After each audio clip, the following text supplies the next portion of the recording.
Aristophanes, Chaucer, even sometimes Shakespeare, even sometimes the great Plato. These are authors for whom no joke seems off limits. It will shock us, make us cringe, inspire nervous laughter, as well as the release of a full, uproarious joy.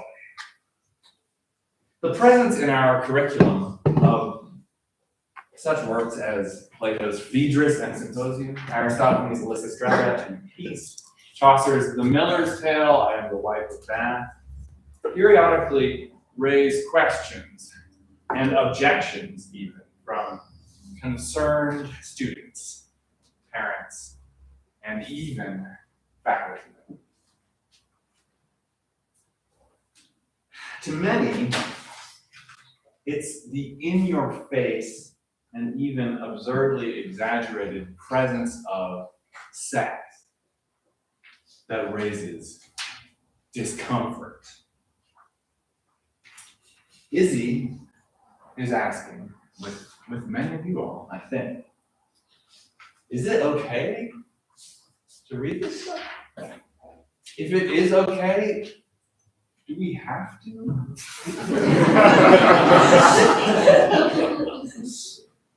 I've enjoyed witnessing you sort some of these things out and make progress on answers.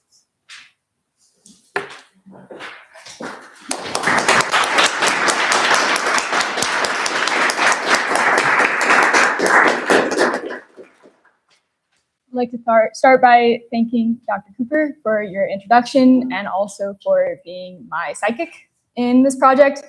You've walked me through more crises than I can count, and I'm still Catholic, so I think we're good on that.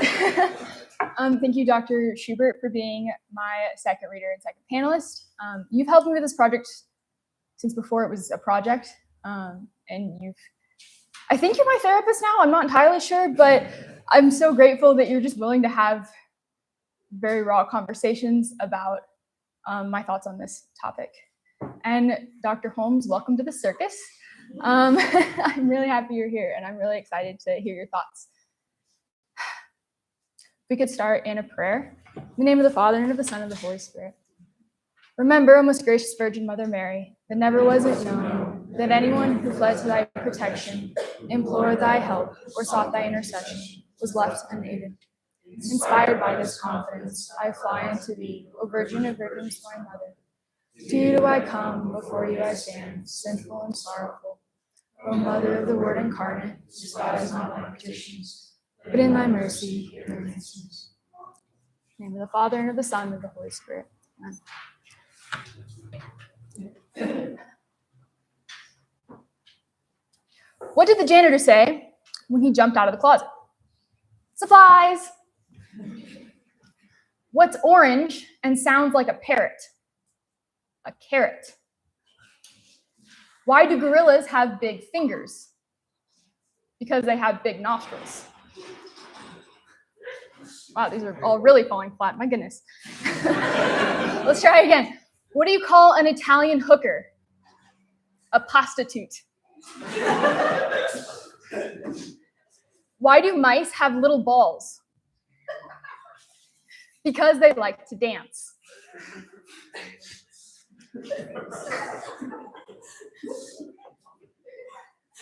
So something changed in this room. Maybe it's because I started speaking and telling kind of odd jokes, and now you're all leaning forward and eagerly awaiting my words of wisdom. Maybe it's because my mother glared at me for making a joke about balls in my senior oration. Whatever it was, the laughter became a little bit more hesitant, almost polite, but you still enjoyed the jokes. You didn't know whether or not those jokes were okay to laugh at, especially in an oration, in a large audience, in a group of people who you're not close with. That hesitation is the heart of the question I want to pose to you today. Can a joke itself be inappropriate? Or does its morality depend on something more than its content? And further, especially since we're all trying to live good and virtuous lives, is this dirty humor something we should reject, or does it have a place in the good man's life? By dirty humor, I mean that which has sexual themes. In other words, some forms of sexual humor can be morally good. In order to make this case, I'm going to argue three things. First, that humor and sex are both genuine goods. Second, that sexual jokes are not bad because of their nature. In fact, you can laugh at a joke in a good or bad way. And thirdly, that the morality of the joke is bound up in its content, context, and intention. Humor seems to usually be treated as morally insignificant, as something that's just merely entertainment. But that's not how tradition understands it. St. Thomas Aquinas argues that humor is not only an amusement, it's a human act, and thus requires a moral evaluation. He says in quote 1 on your quote sheet, humor is directed according to the rule of reason, and a habit that operates according to reason is virtue. Therefore, there can be a virtue about games. This is obvious with some jokes, like, why did the chicken cross the road? Thank you. That joke is going to be good regardless of the context it's told in. Unless, I guess you all have dirty minds and can find some excuse. But that joke proper, I tell it and you know the answer to it. And that's the answer, and that's kind of it. Humor can be ordered more or less properly, just like play, rest, and conversation. However, this raises a major question. Can a joke be objectively bad? Is it inappropriate? Is an inappropriate joke one that mentions sex? Is it immoral to read books with these jokes, watch movies that contain them, or use them just in day-to-day conversation? In order to answer this question, we need to talk honestly about sex itself. Sex is often a taboo subject in most Christian circles, but at its core, it is a gift from God that allows us to share in his creative power. Sex is the epitome of the healthy relationship, and it allows us to create new life, sharing in that creative power of God, the Creator himself.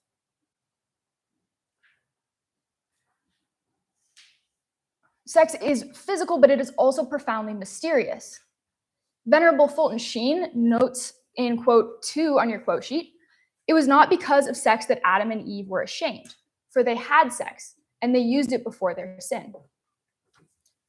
The goal of sex, being completely one with the other, is technically physically impossible, but that incompleteness points to something beyond itself, to the divine unity of our final end, since only God can satisfy all of our desires. Fulton Sheen continues in quote 3, what the modern world calls sex has two sides. It is personal and it is social. God has associated personal pleasure with the two acts essential for life, eating and procreation. The first is necessary for individual existence, but the second is necessary for society. Human sexuality and the human body are noble and laughable in the same instance. We are immortal souls, but we're confined to needy material bodies. That duality is comic in and of itself. The bodies that can share in the divine power of co-creation trip, blush, and stutter. However, since we are this unique combination of body and soul, we must foster the growth and maturement of both parts. Neither should be shunned to its detriment as if it were intrinsically bad. To be fully human means to embrace the spiritual and the physical in an ordered way. As a result, dirty humor plays an important role in our lives. It allows us to grasp the crux of our identity as a hylomorphic unit of body and soul. Since that is our identity, we must foster the development of both. To be human is to embrace both dimensions in an ordered way, and that unity is what certain forms of dirty humor can acknowledge without denying the dignity of the human person. Now, a common objection to all of this is, oh, that joke is inappropriate. But the thing is, how would you define inappropriate? It simply means what is not proper, but according to whose standards? If inappropriate simply means what makes people uncomfortable, then it's not a moral category, it's simply a social category. What is a moral category is whether or not something is fitting. We have to make those judgments based off of reason and not based off of instinct. When I say the term inappropriate, I mean what is according to social convention, according to what somebody feels. And when I use the term fitting, I mean what is ordered properly towards truth, or what is ordered well. So what makes something fitting? Firstly, the context of the convention it is used. The same words in different settings will not have the same moral weight. The joke that I tell my close group of friends will not be a joke I tell at a funeral, in a classroom, or at the dinner table with my family. The context does not change the truth of the words. The second thing we need to realize is the importance of the convention itself. Convention must be followed to an extent, since it exists for a reason, but there are often farther goods beyond a good convention. Even some good conventions are crutches that hinder us from realizing a farther truth. But some conventions that are normal in our society need to be challenged. When a joke violates convention, it may shock or scandalize someone. That disrupts what we expect in that normal social setting. This explains why a joke might feel immoral, because it collapses a boundary that preserves intimacy, modesty, and respect. The joke that I tell my grandma at Thanksgiving dinner is going to be much different than the joke I tell my friends after a day of classes. There are jokes that I learned researching this thesis that I'm not going to be telling in front of my panel of professors or my parents or my in-laws. It's just not happening. The humor you will use changes based on who you are with and who you are. If you tell a joke that falls flat, maybe because it was a little bit too much, that discomfort is not bad, but it is also not a moral verdict. This leads us to an important distinction. Feels wrong does not necessarily mean is wrong. Our intuitions are shaped by how we were raised, our culture, and our experiences, and each of those are unique to each individual person. Two people will react differently to the same joke, but they both can be reacting in good faith because of the moral judgment is just more than how it makes you feel. As a brief aside, it's important to note that there are other jokes that can make you feel uncomfortable besides just sexual jokes. In C.S. Lewis's The Screwtape Letters, the demon Screwtape outlines 4 kinds of humor. And the last kind of humor he describes is flippancy, which assumes that all serious subjects are laughable. He also distinguishes between flippancy, which is also essentially wit, and just that of mockery. He says that only a clever human can mock by means of humor, and therefore it must take an even more clever and wise person to use this flippancy in the proper context. A great example of this is quote 4, Dante's Inferno. Dante is describing a horde of demons in the Inferno. The quote is, "Along the left-hand dike they wheeled about, but first each one thrust his tongue between his teeth towards their leader for a signal, and he had made a trumpet of his rump." This duality is flippancy, but is ridiculing something evil and exposing it for just being ridiculous. And this is the crux of the argument. The same joke can be virtuous, neutral, or vicious. The morality changes as the context and intention change. Aquinas defines humor in quote 5 as words or deeds wherein nothing further is sought than the soul's delight. However, not every delight is properly ordered. They can be proportionate or excessive, ordered towards reason, or detached from it. For Aquinas, delight is good if it follows right reason, and that delight presupposes judgment, specifically the judgment of when and how a joke is appropriate. Further, you also need the knowledge of when a joke is proper. In Aristotle's Ethics, good humor is essentially the virtue of being ready-witted. Aristotle explains in quote 6, "Those who carry humor to an excess are thought to be vulgar buffoons, striving after humor at all costs, aiming rather at raising a laugh than saying what is becoming, and at avoiding pain to the object of their fun, while those who can neither make a joke themselves nor put up with those who do are thought to be boorish and unpolished." This virtue follows from the virtue of tact, which is knowing when and what to say. The tactful man will know when something is appropriate, but he will also know his audience. A joke for one audience will not be good for another. But that does not mean that you should abandon humor altogether, or specifically dirty humor altogether, just for the sake of not offending anyone. It's a part to whole fallacy to assume that some sinful jokes will offend people, and therefore I should avoid all. It's a part to whole fallacy to assume that just because some jokes may lead people into sin, all jokes will do that. There are 6 million car accidents in the US annually, but I still ride in a car. I still take that risk. The presence of danger does not negate the goodness of the thing itself. This can become more clear once we realize that what brings to light to the individual person varies.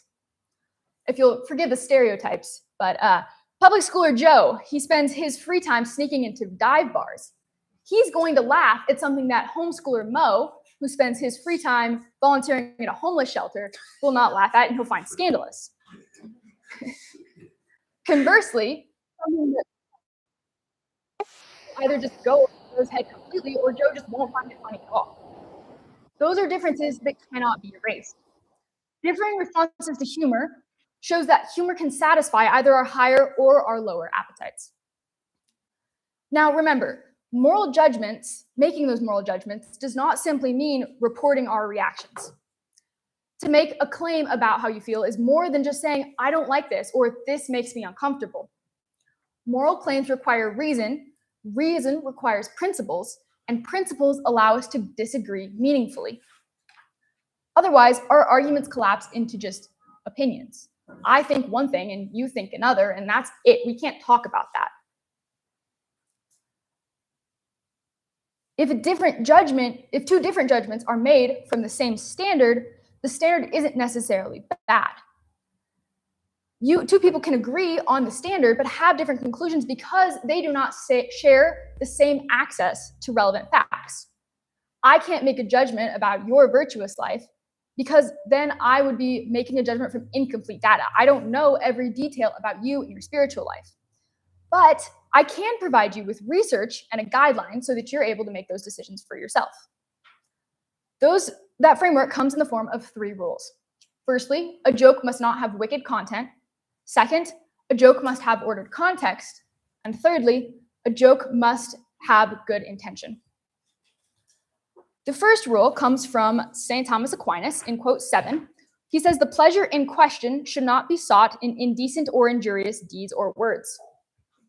Aquinas doesn't necessarily say that a topic is off limit. He only condemns things that are malicious or blasphemous, things that damage their object. That content is morally relevant insofar as it diminishes what it refers to. A flippant joke about God is not wrong because the subject is God, but because it treats the divine as trivial.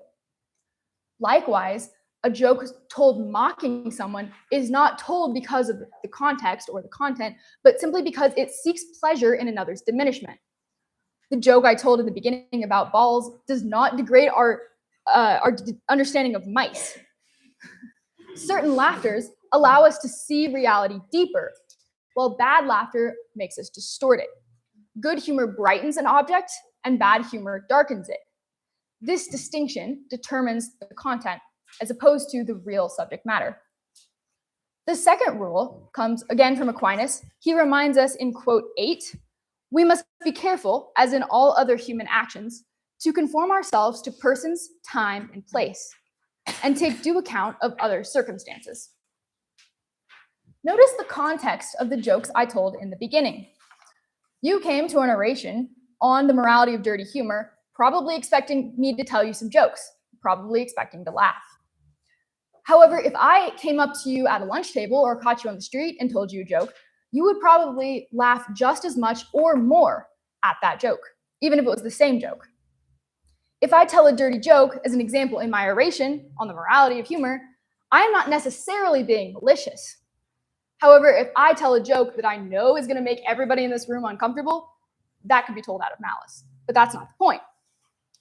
Simply put, a joke must be told with proper context for it to lead to a virtuous and ordered soul. Certain jokes, this explains why certain jokes work in some contexts, but not in others.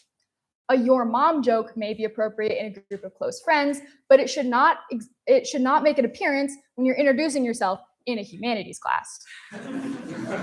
I'm glad you guys got that. It's also important to note that context is more than just convention. It also takes into account relationships and the trust or intimacy between the person telling the joke and the people listening to it. As I previously mentioned, we have to rely somewhat on convention, but we should not push the boundary in order to break it and change it unless it is deficient. We can see through a conversation and reach a good beyond it by using that dirty humor. And it does not violate the context, but it understands it deeply. The final rule is a properly ordered intention in the presenter and the listener. If I tell a dirty joke in mixed company for the sake of being provocative, I risk leading people into sin. Remember, jokes have risk, so you're not responsible for every individual outcome. The joke I told about mice balls was a risk, and there's obviously going to be some unintended consequences about it, but it was worth telling because of the example it provides in my oration. If I told you a worse joke to make you more uncomfortable, that would definitely be out of malice. There are jokes that I learned, again, that I'm not going to be saying because they're just a little bit too much, and there's more, the good does not outweigh the bad. But if you have students reading Aristophanes' Lysistrata and they laugh at some innuendos, that is a proper context. The context being a group of students desperately trying to finish their homework while pursuing the true, good, and beautiful. This is where it gets a little tricky, though. Should I be scandalized at certain jokes? The Catholic Church uses the term scandal in a very precise sense, meaning leading another into sin. If Mo's reaction, the homeschooler Mo, if his reaction to Joe's joke is just discomfort, then that is prudish discomfort, then that is simply on Mo. But if Joe tells the joke with the intention of leading others to think or act in sin, then that's on Joe. If a sex joke turns another's mind to lust rather than laughter, it fails the test. And this is where intention becomes decisive. When laughter becomes a weapon, it risks twisting delight into domination. I say risks because laughter can be used as a weapon. Remember the Dante quote. It highlighted an absurdity at demons, right? I can laugh at that. So the morality depends not simply on the content and the context, but crucially on the intention itself. So now we can take those rules and test them against something in a piece of literature. You'll take a look at quote 9. This is from Much Ado About Nothing, where the protagonist Benedict says to his love interest Beatrice, "I will live in thy heart, die in thy lap, and be buried in thine eyes." This is where y'all go, "Aw." Thank you. So this just seems like something sweet said from one lover to another. But in Shakespearean speak, to die means to orgasm. And to be buried, as lexicographer Eric Partridge puts it in quote 10, means to be well nigh smothered by love superincumbent Benedict. I don't actually know what that phrase means, so please don't ask me, but it sounds very grandiose, so there's that. So now this phrase seems kind of perturbing, but it pushes love as both idyllic and romantic, and dare I say, funny. Benedict is in earnest. He is willing to die for her sake. So if we put this against the 3 rules, we can see that the content obviously is not malicious or blasphemous. It's just about love and his willingness to sacrifice, but he also very simply just wants to have sex with her. He's brightening our understanding of love by showing that a potentially base and physical love can exist in communion with a picturesque love. Please note, this is not weird for Shakespearean characters, or I guess for guys in general. The main theme of this play is sex. And almost every character in the play at some point or another notes that sex is an important consequence of marriage. And that's what the whole play is pushing for. The other major theme is that you can have idyllic love in communion with a sexual love, with a physical love. Now remember, to be fully human is to embrace man's spiritual and physical dimensions. Shakespeare knows this, and he's telling us pretty explicitly in this quote. Benedict's intention is also very clear. He wants to get his point across. So he says to basically every character in the play that he wants to be with Beatrice forever and also know her intimately. There is duality in his intention, in the poetry and the true meaning of the phrase. And that embraces the spiritual and the physical unity of man. To be human is to engage in the spiritual and physical, to order them both together, and not to ignore or indulge one for the other. Ordered humor teaches us to delight in both mind and body. To embrace this wisely means we also are able to cultivate virtue, sharpen our understanding, and to recognize the divine through the comic. We aren't virtuous simply by only recognizing our spiritual parts or by only chasing our passions. We have to embrace and embody our dichotomy that is absurd both rationally and physically. We must order them both together, and humor is a diverse way to understand that hylomorphic union. Why are we finite beings that can pursue the infinite? And that misalignment can be solved by the belief of an omnipotent creator, of a God who creates out of love, and also with a little bit of humor. Thank you.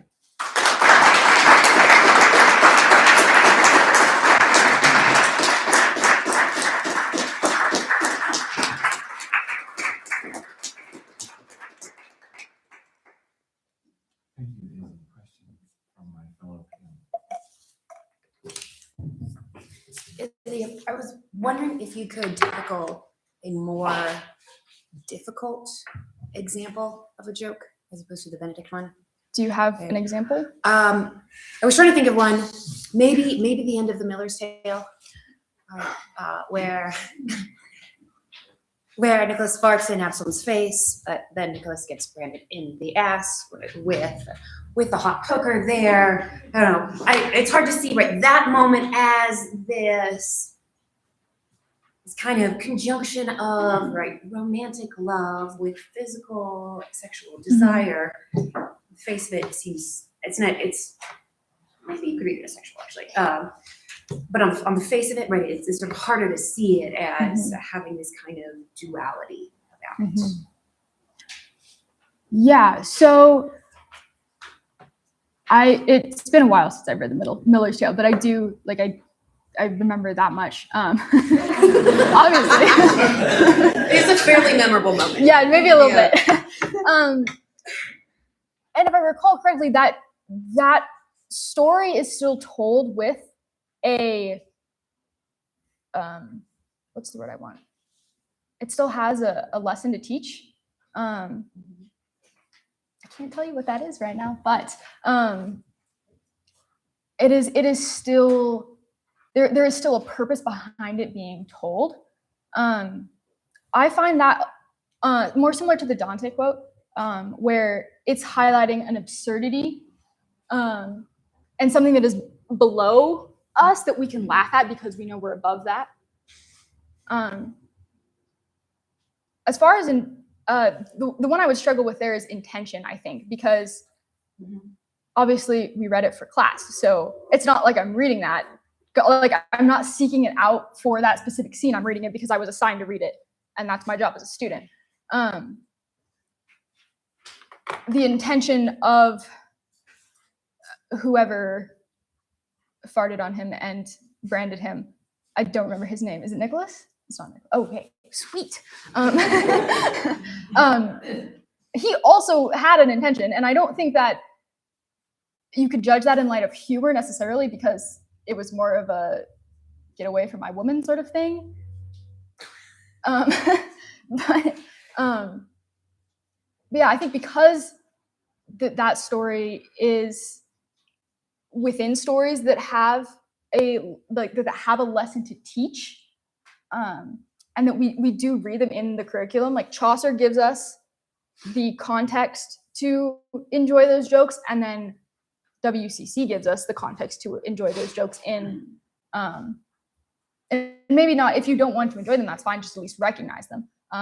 The school gives us the opportunity to do that in class. I think that would be appropriate. I think that, yeah, that really connects to a question I was wondering about is levels of intention, especially in literary works, where you would have a character like Benedict, who's, making this sexual innuendo here with his own intentions, and then you've got, of course, Shakespeare, the author, with his own intentions. Or you could have a text in which, say, a character maybe makes a joke that fails the rules, right? It has wicked content. It's not properly ordered. It's not told with good intentions. But could the author himself, right, or herself? Oh, like, are we able to enjoy a joke that in the story is not properly ordered? I think so. Yeah, I don't know if the Miller's Tale would quite necessarily, because, like, it's a story in a story that we're reading. But I mean, if that's still an opportunity, like, if there is a malicious joke in a story and I read that, I will be able to recognize that is a malicious joke. And maybe that's how the author is presenting it, or maybe I'm reading a terrible piece of literature that just happens to be terrible, and there's enough bad jokes that I'm like, okay, I'm gonna put this down now, because, right, like, I'm not gonna keep reading a book with malicious jokes just for the sake of continuing to acknowledge the fact that they're malicious jokes. But if you want to use Chaucer as that example, then like, we know, and I would assume that the other characters in Chaucer's Canterbury Tales, that they also realize that this is a little bit, like, different than all the other stories that have been told. They're also able to recognize that.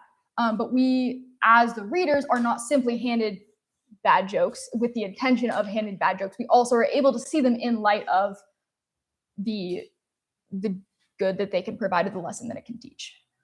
Yeah, and I guess I'm wondering if you talk more about that, because I think what you're saying is that malicious jokes could be told unmaliciously on some level. Maybe not the actual joke teller, right, or the character, the story, perhaps the author. But what would be the benefit of that?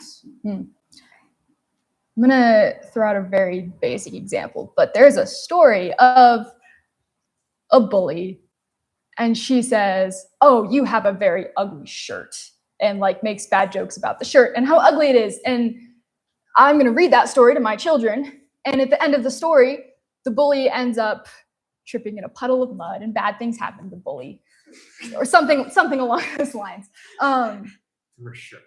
Yeah. For sure. Yeah, that would have, like, this is very, very trite, I think, but bad things happen to you if you are mean to other people. Like, that would be the lesson that we can pull from that, even though we were presented through the villain with malicious jokes. That's a very, very trite example, but does that answer your thoughts? Kind of, yeah, I think so. I mean, it sounds like you're saying, right, there's the moral purpose here. It just seems like, right, this kind of example, right, it has more of that danger. Mm-hmm. I think like we might get Right. more inclined to get sort of trapped on that level of Right.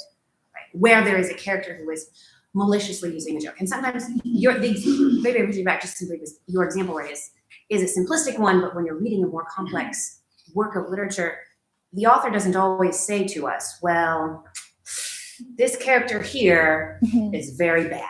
Mm-hmm. And so you should know when this character says, right, makes some very dirty, maliciously dirty jokes about another character. Mm-hmm.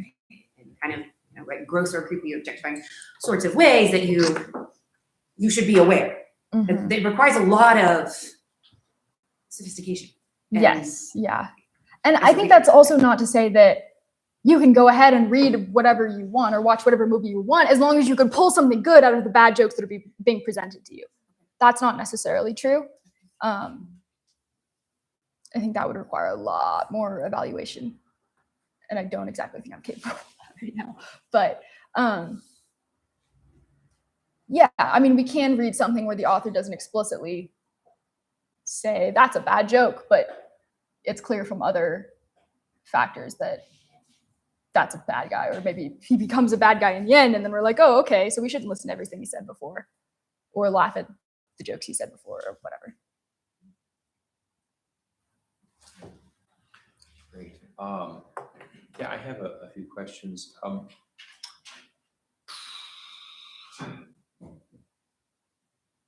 Maybe one just clarification. Does your analysis of what we're calling dirty humor apply simply equally well and univocally to what you might call potty humor? Jokes about number one and number two? Or is there something specific about your argument to sexual humor? My argument is specific to sexual humor.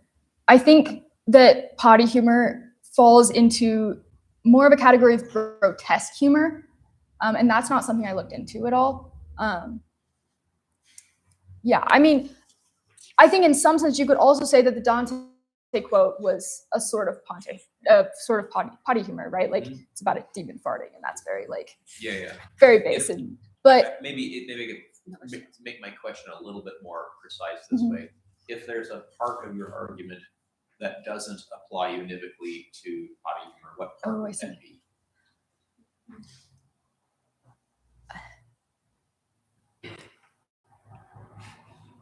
I think content.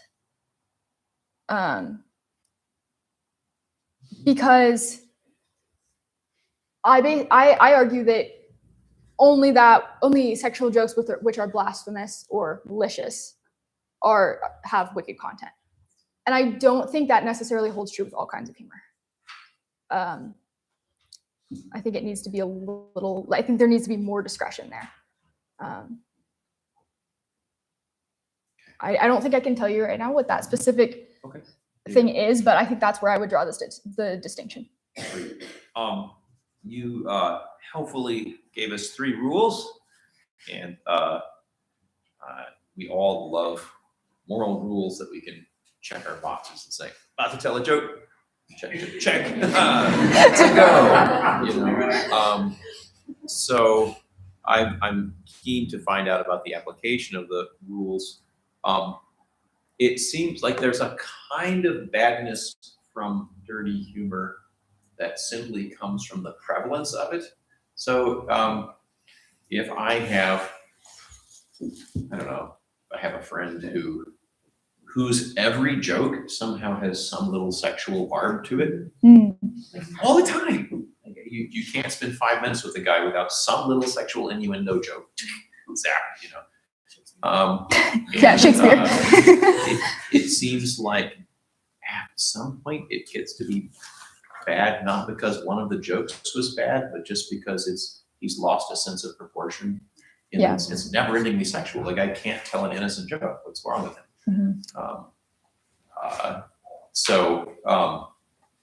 Which of the 3 rules would you say that is related to? Ooh. I think that would be context, because it sounds like this friend of yours, like he's not properly ordered in whatever way that might be. With the rule of context, that requires that there is a time and a place for sexual jokes, and obviously, every time is not the time and the place. They do require a specific setup, and just day-to-day life is not it. Okay, last one.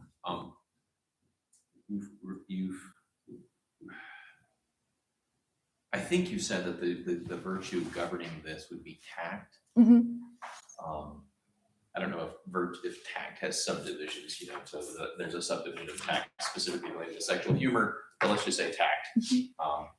In relation to sexual humor, I'm thinking very much of homeschooler Mo right now. We love homeschooler Mo. How can he acquire the virtue? Does he need to listen to your oration, become convinced, and then go out and read Lysistrata on repeat? Does he need to, you know, find the appropriate television channels, catch himself up? How does there are obviously inadvisable ways to go about trying to acquire the virtue. Absolutely, I'm thinking of, you know, oh boy, I am probably raising homeschooler Mo in my home right now. And do I have an obligation to tell him dirty jokes at some point for his formation? Oh dear goodness, I do not want to give you parenting advice, Dr. Holmes. So I assume when you mean tact, do you mean like telling a joke well, or do you mean like understanding that this is a dirty joke that some people can laugh at? I'm thinking more of the latter, less the virtue that governs. Oh, this is the right moment, you know, because with my zingy humor, more of being appropriately amused and not scandalized when someone else has just exercised the virtue of tact in my presence with sexual humor, right? Where I feel like I can laugh at that. And not only do I not, you know, homeschooler Mo might not only laugh nervously, but might actually get angry and go tell mom, you know, or whatever. Again, how does someone acquire the virtue to respond correctly? Oh, interesting. Okay. I think the first thing that pops into my mind is just experience. If your child is not old enough to, I don't know, go get a job and experience other kinds of people who may have different senses of humor, then he's probably not ready to understand that there is a time and a place. I could totally be making this up, but I'm pretty sure Aristotle also says like that comes from experience, and being able to know your audience without specifically knowing a person, like that's just going to come from experience. Yeah. I also think that maybe, I don't know how to say this.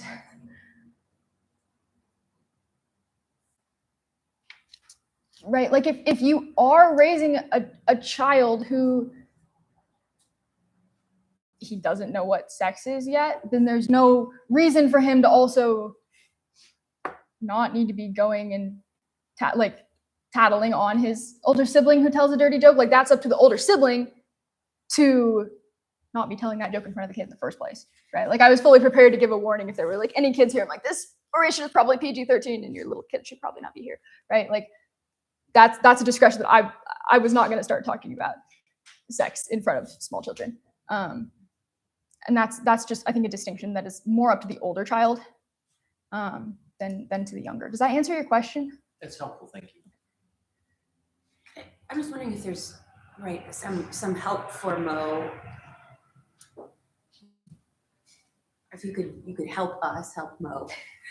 Or Mo. By thinking about how he should learn how to read.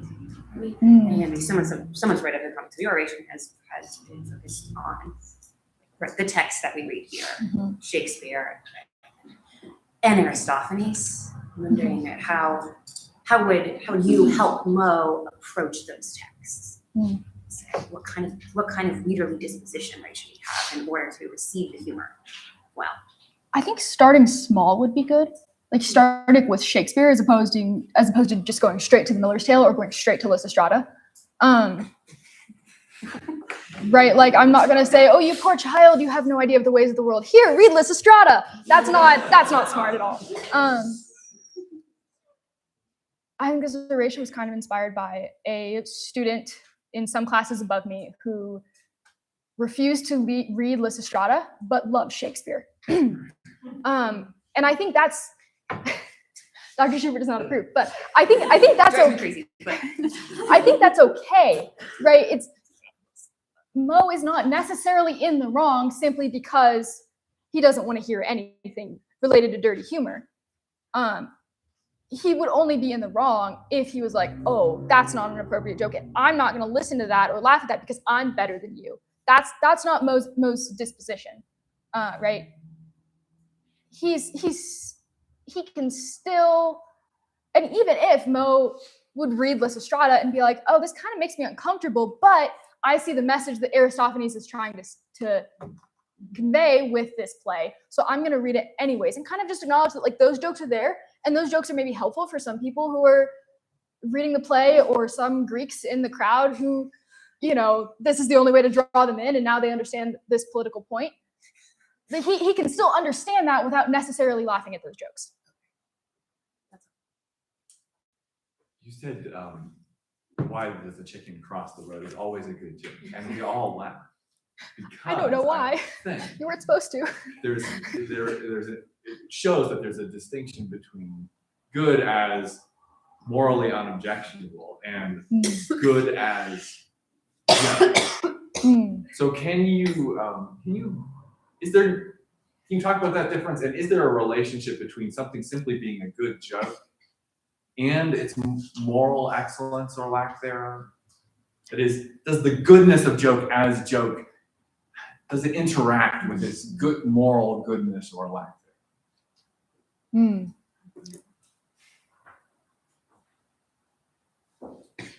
I think that since I say that there are jokes that are objectively bad, like a malicious joke or a blasphemous joke, that there can be jokes that are objectively good. That's kind of the first premise to that.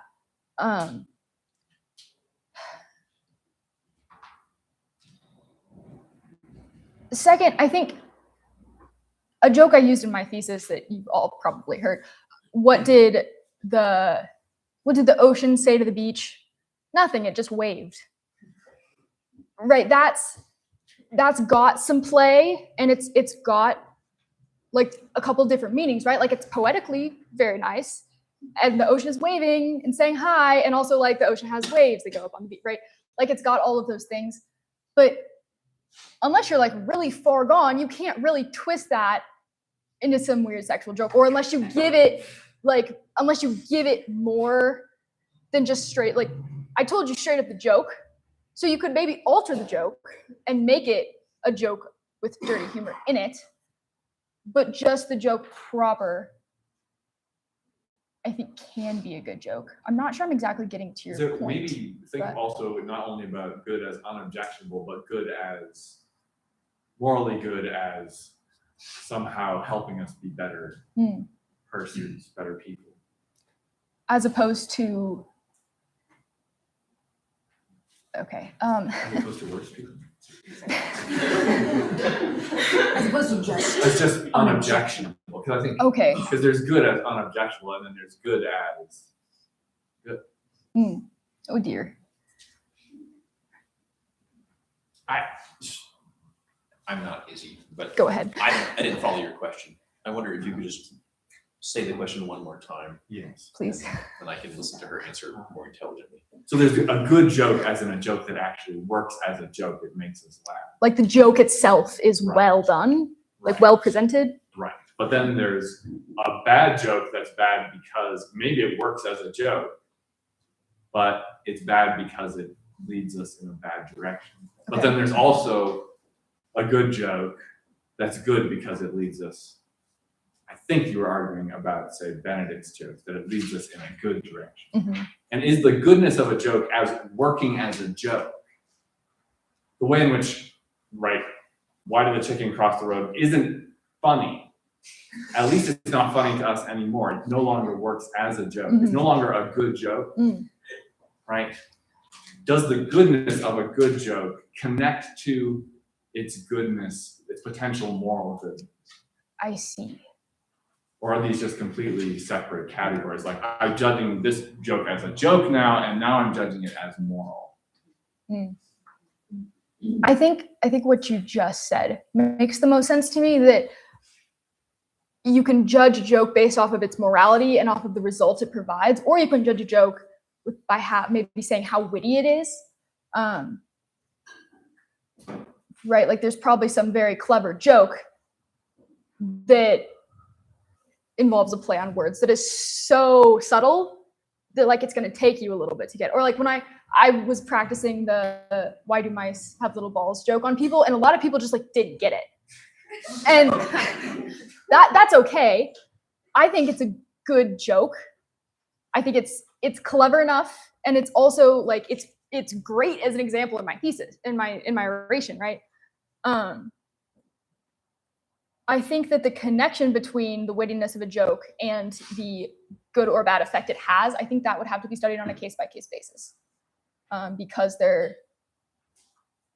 I think they're judged kind of by different standards. That's kind of like pitting Magdalena's oration and my oration together, right? Like we kind of agree, but we're going at humor from completely different ways. But I do think our orations agree with each other. Questions from the audience? Mazi. Yeah, so you kind of mentioned two different times, like flippancy as a form of humor, and like in one you were applying it to Dante's, how it kind of shows the frivolity of the demons. Like we even see that in the final circle of hell. You're kind of expecting this big bad demon king Satan, who's like kind of so powerful. Like we travel through the heart of hell, so we're expecting something very, very horrific, and we find this very comedic, frozen in ice Satan, utterly impotent and capable of doing it. So like it's very funny and like kind of maybe a good use of flippancy. But then you also mentioned like we shouldn't use flippancy when it comes to something like God, because that's kind of like making him trivial.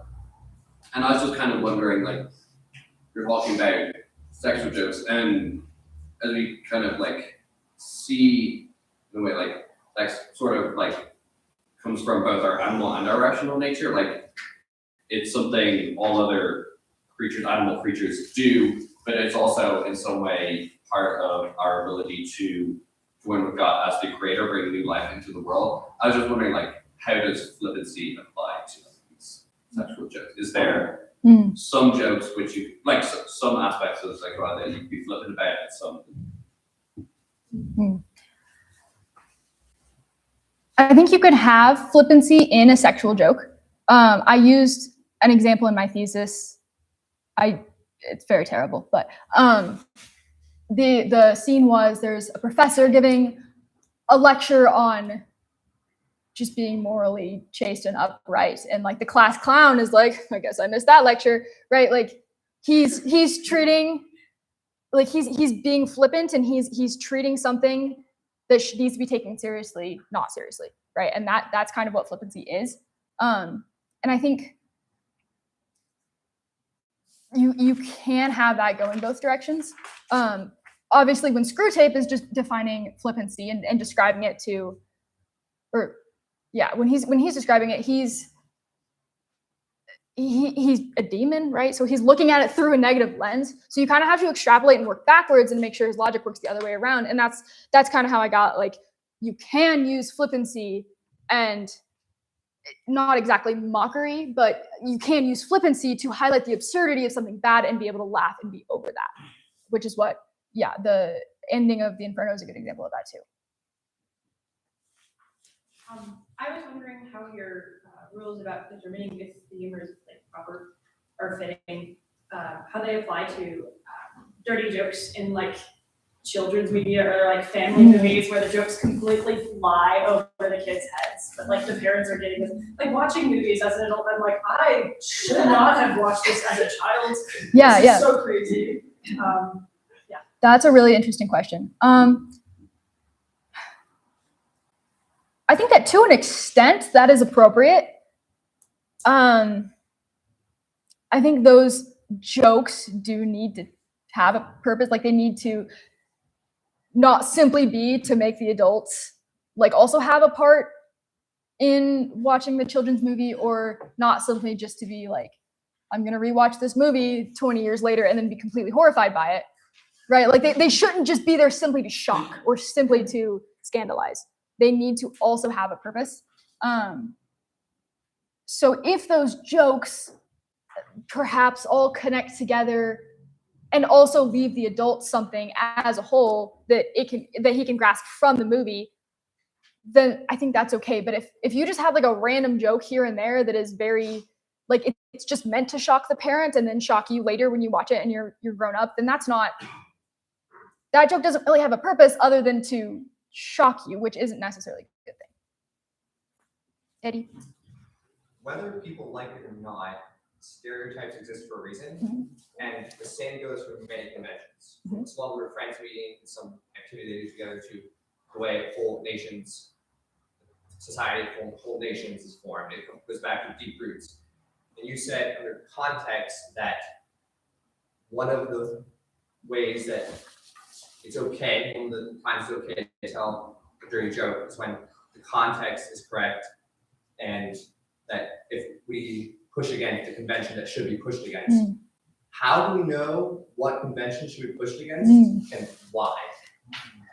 I've had so many conversations about this, and I still don't think I've come to a conclusive answer. The easy answer is the convention needs to wholly lead you to virtue and or to truth, right? Like it needs to be entirely there. So the convention of, this might not be a great example, but like the convention of we have to go to mass every Sunday, right? Like it's also a commandment, but it is also like, I personally feel like if I didn't go to mass for like no reason at all, somebody would judge me, right? Like that's a convention that needs to be followed.